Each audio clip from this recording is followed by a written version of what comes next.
Welcome to the Games Volunteer Orientation for the Special Olympics Ontario 2016 Provincial Spring Games to be held in Guelph. This training will serve as a general introduction to Special Olympics, our athletes, and the Guelph Games. We hope that you find it informative and would like to thank you in advance for joining the team as we welcome Special Olympics athletes from across Ontario to the great city of Guelph.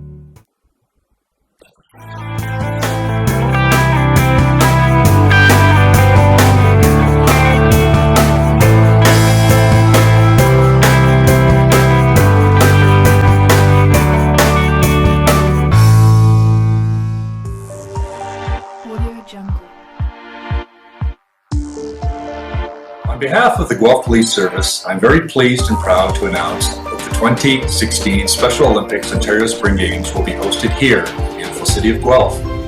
We've taken our involvement with the Special Olympics to a new level and are extremely excited to be hosting the largest Spring Games to date. There's much work to be done as we prepare for the arrival of over 700 athletes from across Ontario. We're a proud community that will truly embrace these games. Over 600 local volunteers will be needed at the various sports venues across the city.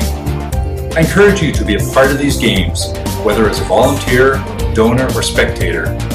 This is an opportunity for Guelph to shine and an opportunity to show our support for a movement that changes the lives of individuals with intellectual disability. There's lots to be done, but I guarantee that it will be worth the wait. The people of Guelph stand by our games motto, believe and achieve. I guarantee that once you've experienced these games, you will believe and better understand what can be achieved by Special Olympics athletes.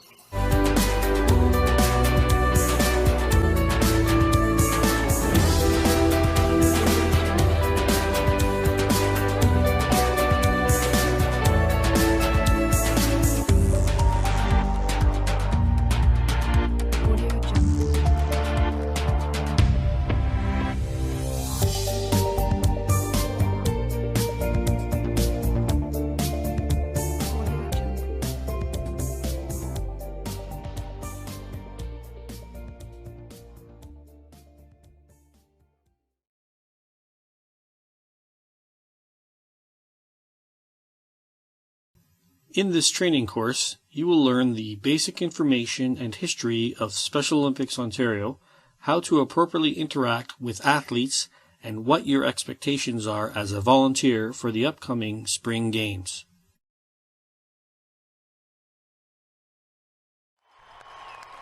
After years of training, Team Canada joined 2,500 athletes from as many as 100 countries in Idaho to compete in the 2009 Special Olympics World Winter Games. It was a far cry from 1968, when the first World Games were held at Soldier Field in Chicago. Only two countries, Canada and the United States, competed. It was Canada's Dr. Frank Hayden who introduced the concept of Special Olympics, but it was Harry Red Foster who brought the movement to Canada in 1969. Dr. Hayden believed that physical activity would benefit those with an intellectual disability. He shared his ideas with Eunice Kennedy Shriver, and the movement was born. Let me win, but if I cannot win, let me be brave in the attempt. There was obviously some risk, and I was well aware of it. I was the only one in Chicago or anywhere else that knew where that was going. Everybody thought it was a one-off, you know, that it was a nice games and a fun thing to do. And but for me, I always planned for me, this is just the start. So I think it was really important that they were successful because people immediately said, we've got to have this everywhere. And you know, you can't deny that it wouldn't have gone around the world the way it went around the world without the Kennedy Foundation and the Kennedy name and the influence behind it. Really what we're providing to our athletes across the world, not just Canada, is an opportunity to live a normal life, to compete, to enjoy the thrill of competition, you know, taking part in something that needs all of the power that you have in your body.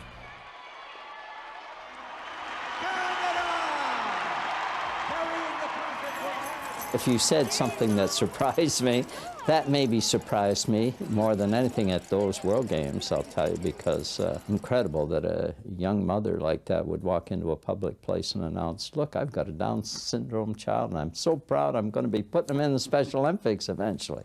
Boy, that just didn't happen. It was the expression of what we put it all together for in the first place, that people didn't feel guilt or shame or anything. In fact, they went out and proudly announced that that was it.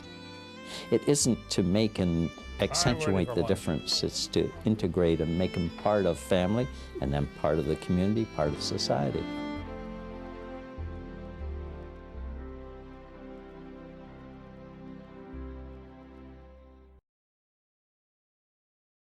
Up to 3% of the world's population have intellectual disabilities, making it the largest disability population in the world.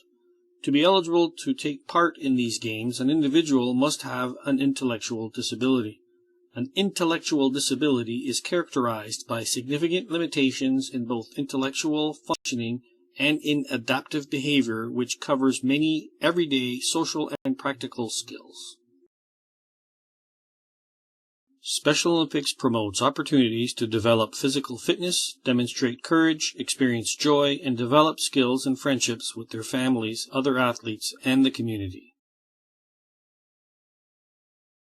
Special Olympics Ontario is a worldwide charitable organization dedicated to enriching the lives of Ontarians with an intellectual disability through sport. It is a non-profit organization that provides sport training and competition opportunities to over 19,000 athletes of all ages and abilities. Special Olympics Ontario provides all athletes with an opportunity to train, compete, and reach their full athletic and social potential while being accessible and open to all individuals with an intellectual disability, regardless of their ability. Athletes attend weekly training sessions in their communities and compete in conference competitions that lead to provincial games, national games, and world games. The law enforcement torch run is the most important supporter of the Special Olympics movement in Ontario. Through the LETR, members in law enforcement provide both grassroots and provincial support for Special Olympics programs throughout the province. The torch run is not a single event. Leading up to the Games in Guelph, the LETR will be engaging in a number of fundraising activities, including the Polar Plunge, Adopt an Athlete, and the Torch Run.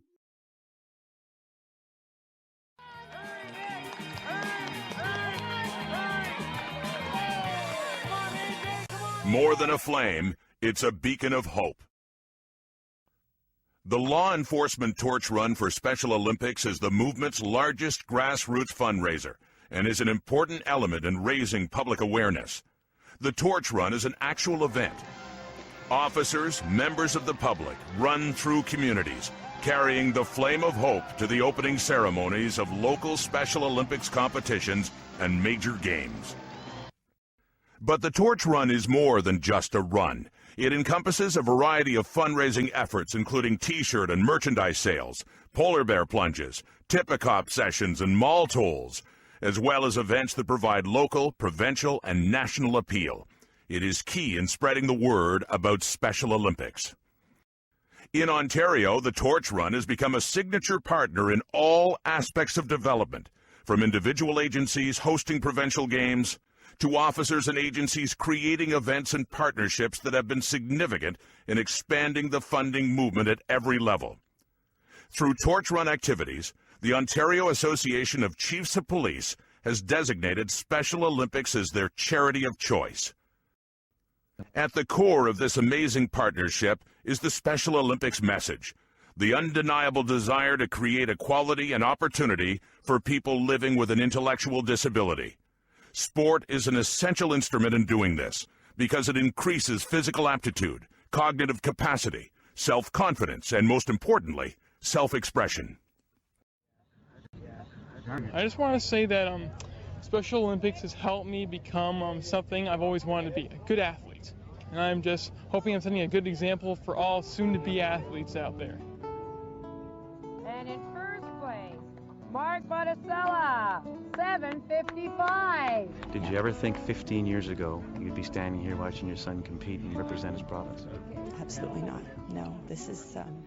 The law enforcement torch run transforms and unites communities by inspiring people to open their minds through the acceptance and inclusion of persons living with intellectual disabilities. It helps recognize and respect the similarities we all share, while celebrating the differences among us. For athletes and officers alike, the Law Enforcement Torch Run for Special Olympics is a story of success, love, respect, and commitment.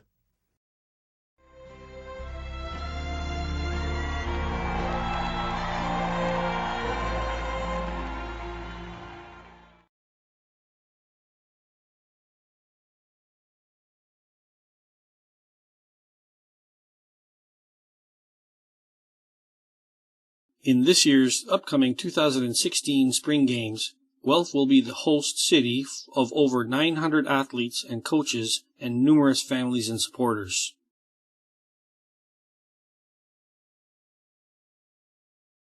The 757 Special Olympics athletes will be participating in 6 different sports held in Guelph for the Special Olympics 2016 Spring Games. The 6 sports are swimming, basketball, 5 and 10-pin bowling, powerlifting, and rhythmic gymnastics. The sports will take place at various venues and at various times throughout the Games. The swimming competitions will be held at the Griffin Aquadome in the University of Guelph. The basketball competitions will occur at 2 local high schools, J.F. Ross and St. James. The 5-pin bowling competition will occur at the Dixon Bowl in Cambridge. 10-pin bowling will occur at Woodlawn Bowl in the north end of Guelph. Powerlifting will occur at W.F. Mitchell Athletic Center at the University of Guelph. The rhythmic gymnastic competition will occur at Centennial High School. The Athletes' Village will be at the University of Guelph. Opening and closing ceremonies will take place at the Sleemans Center. Special Olympics focuses on people's gifts and accomplishments rather than negative attitudes and stereotypes. As language has evolved, Special Olympics has updated its official terminology to use standard terminology that is more acceptable to our athletes. It is important that, as a volunteer, you speak to the Special Olympics athlete like you would speak to anyone else. Let the athlete know that you are interested in what he or she is saying by making eye contact and using a conversational tone. Do not assume that the person understands what you are saying to them without verifying through questions or by asking them to repeat the message back to you. We will have athletes of all ages competing in the Special Olympics Provincial Games. This will influence the way you relate to an athlete and the language you use. Always refer to the participants as athletes rather than kids. Enjoy your interaction with the athletes as you go about your duties, but do not hesitate to ask coaches or other volunteers for help if you have any concerns. You will find that the athletes you will meet are very friendly and will appreciate your assistance. Along with the fun, we encourage behavior that is appropriate to athletic events. If you have any questions, just remember that any behavior that is inappropriate for people without an intellectual disability is also inappropriate for people with an intellectual disability. Enjoy the friendly interactions that are a part of the Special Olympics experience, but do not hesitate to establish limits. As a volunteer, you will want to do everything you can do to respect the dignity of the athletes you will be working with. You may find that the Special Olympics athletes like to give and receive hugs. Please do not feel obligated to give and receive hugs. It is important for the athletes to understand and respect the personal space of other people. A high five is an effective communication method to provide a congratulatory acknowledgement to an athlete. Words can open doors to enable persons with disabilities to lead fuller and more independent lives. Words can also create barriers or stereotypes that are demeaning to persons with disabilities and rob them of their individuality. The following are some examples of people-first terminology and language do's and don'ts when communicating with Special Olympic athletes. When working with athletes with intellectual disabilities, it is important to recognize that they are first and foremost athletes.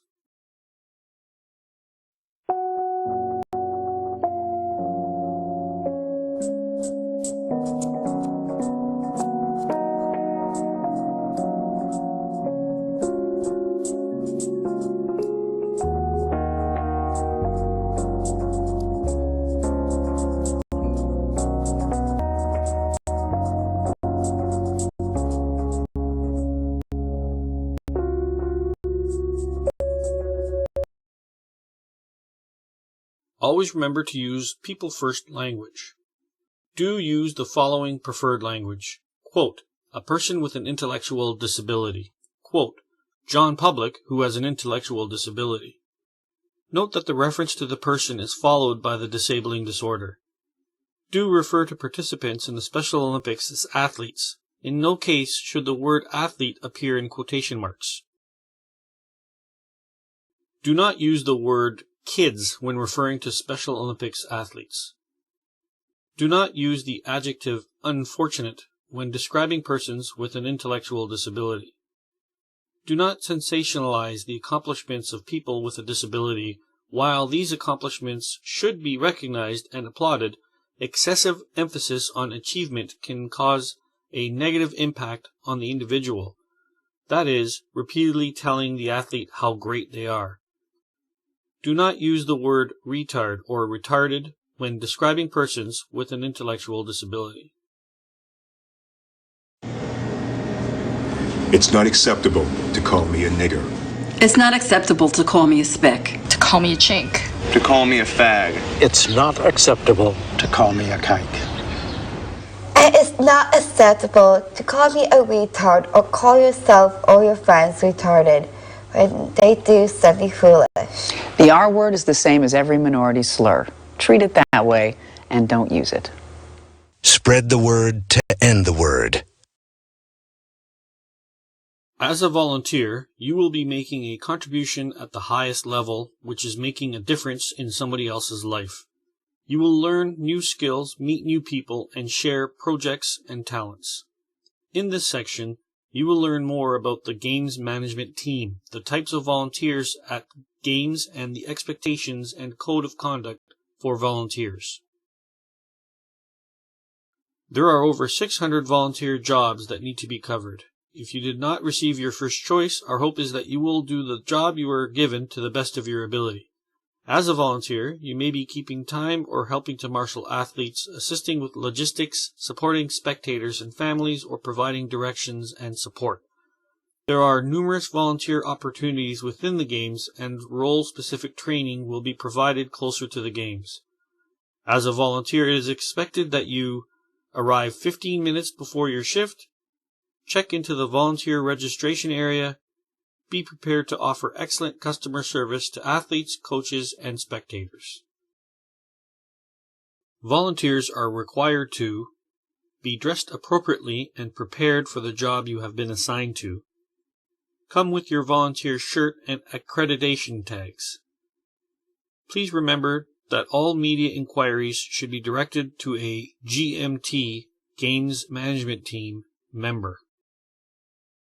During the Games, you will be able to identify who is a volunteer by the color of shirt they are wearing. Medical volunteers will be wearing red shirts and include volunteers who have skills specific to provide medical assistance to athletes, coaches, and spectators.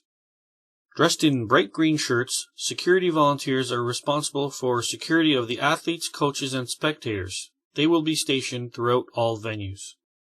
General volunteers will be identified with blue shirts and will be responsible for the largest number of games roles ranging from spectator and fan support, directions, registration, and athlete support, marshalling, and timekeeping.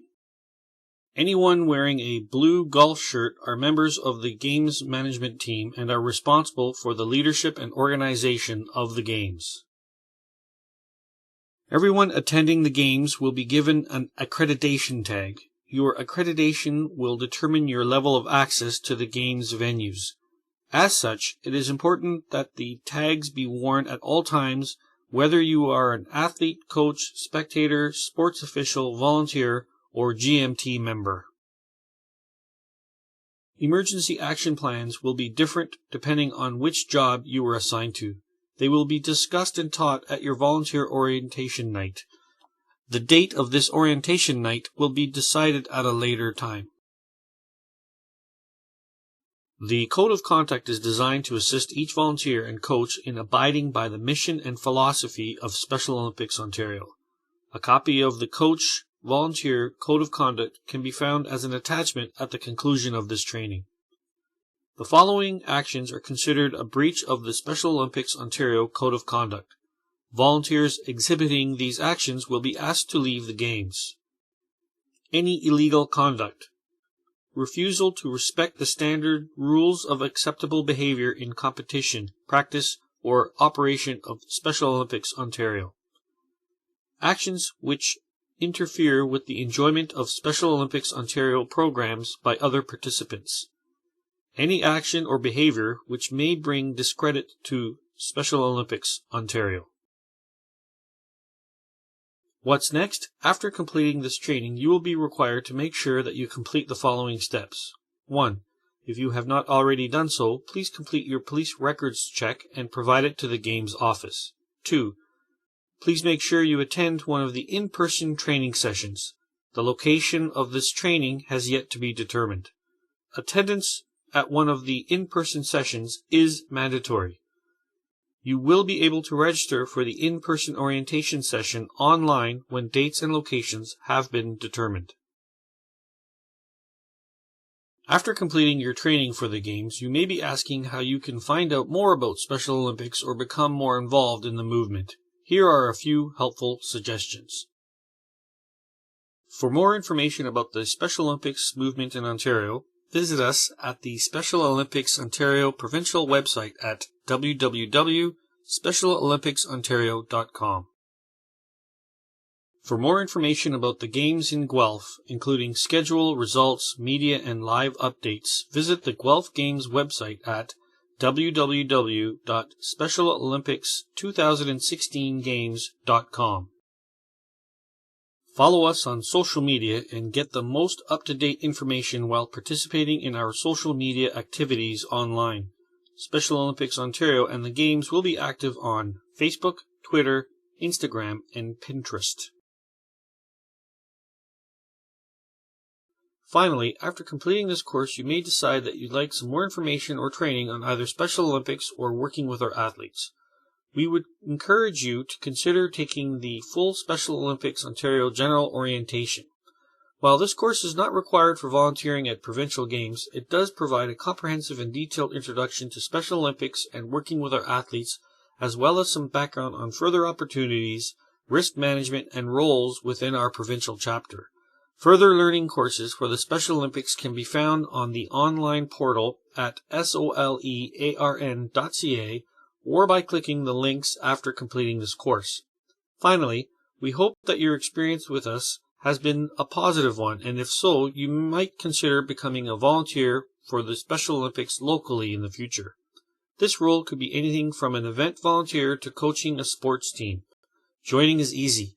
Simply visit our volunteer recruitment site at www.volunteer.specialolympicsontario.ca to fill out a form and find out more. Thank you for your time and interest in the Special Olympics Ontario Spring Games. We hope you have found this course useful in providing you with a general introduction to the Games and Special Olympics. To complete your orientation, please complete the final quiz activity after this presentation.